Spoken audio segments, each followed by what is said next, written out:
कर कपड़े धोने वाले मेरे जुनून को कम ना आके सासू माँ, कपड़ा धोना मेरा गुरूर है।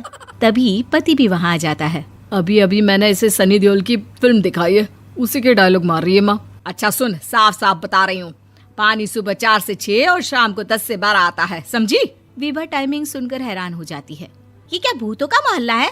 सुबह 4 बजे उठकर कौन कपड़े धोता है? 4 बजे टंकी में पानी जाता है, फिर सारा दिन धोना ना, किसने मना किया? अरे कैसे बात कर रही हैं? 200 लीटर की टंकी में कितने कपड़े धो लूंगी मैं? सुबह ही उठ जाऊंगी मैं। अब क्या था, विभा सुबह 4 से लेकर रात के 12 बजे तक कपड़े ही धोती रहती। एक रोज सास पड़ोस से निकलकर कहीं जा रही होती है कि साथ वाली कहती है, हाँ कल्लू की माँ, जरा ये बताओ कि 2 साड़ी है, 2 ब्लाउज और एक पेटीकोट और एक नाड़े वाला लंबा कच्छा। हाँ तो? अरे तो क्या, कितना लोगी धुलाई ये बताओ। धोबन दिख रहे हैं हम क्या?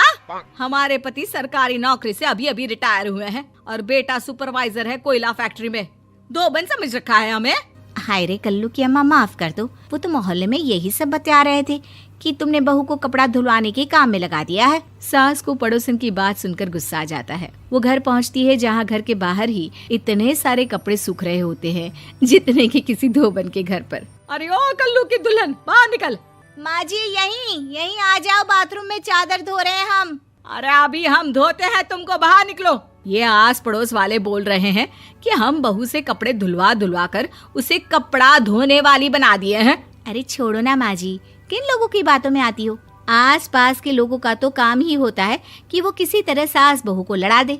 बहू सारे घर के कपड़े धोती है, ये क्या कम है? बोलिए। सास को भी लग जाता है कि वो बहू का ये सनकीपन नहीं छुड़वा सकती, इससे अच्छा है कि खुद ही चुप हो जाए। एक रोज सास और बहू मंदिर जाते हैं, जहाँ सास की साड़ी वहाँ खड़ी भीख मांगने वाली से मिलती है। माँ जी क्या बात है, आपकी साड़ी उस भिखारन से कितनी मिल रही है ना? हाँ देखो तो, दोनों की साड़ी मिल रही है। क्या बात है कल्लू की अम्मा, तुम खुद को तो अफसर की बीवी बताती हो और ऐसी सिंपल सी प्लेन साड़ी पहनकर घूमती हो। सिंपल और प्लेन नहीं है ये साड़ी। तो क्या सोने के धागे से फूल बने हैं? कुछ भी सासू माँ, कुछ भी। हाँ बने थे इस साड़ी में सोने के धागे से फूल। मेरे पति लेकर आए थे मद्रास से स्पेशली मेरे लिए 10,000 की। ताहे भाई साहब इस भिखारन के लिए भी सेम टू सेम साड़ी लेकर आए होंगे 10,000 की। सास उस वक्त कुछ नहीं कहती, लेकिन बहू के साथ घर आती है और अलमारी से एल्बम निकाल कर लाती है। ये साड़ी देख रही है, ये वही साड़ी है जिसे मैंने अभी पहना था।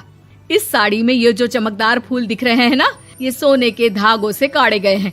लेकिन तू लोकल वॉशिंग मशीन ब्रश से घिस घिस कर सारे फूलों को निकाल कर साड़ी प्लेन कर दी। मुझे माफ कर दीजिए सासू माँ। और तो और, जब मैंने तुझे तेरी गलती के लिए कुछ नहीं कहा, लेकिन तूने तो सबके सामने मेरा मजाक ही बना दिया। क्यों? बहू को समझ में आ जाता है कि अब से उसका कपड़े धोना बंद।